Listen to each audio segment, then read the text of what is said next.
কচু নিয়ে নিয়েছি, কচু বাটা করব। বাটা করে তেলের উপর দিয়ে নাড়াচাড়া দিয়ে নেব।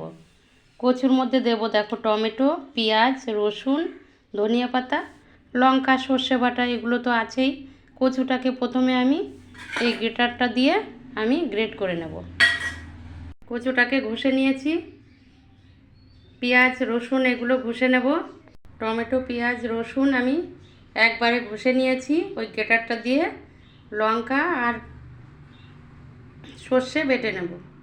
সর্ষে আর লঙ্কা নিয়ে নিয়েছি, সাদা সর্ষে ভালো করে বেটে নেব।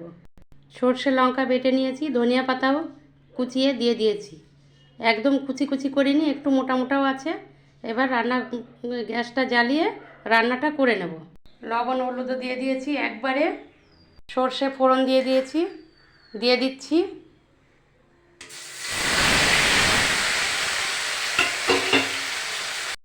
ভালো করে একটু নাড়াচাড়া দিয়ে ভালো করে মিশিয়ে নেব। তারপরে সামান্য একটু জল দিয়ে দেবো।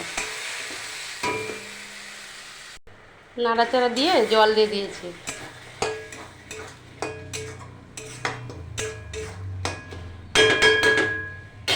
ঢেকে দেব।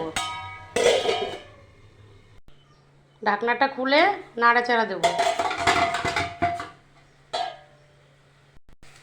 চিনি দিয়ে দিচ্ছি।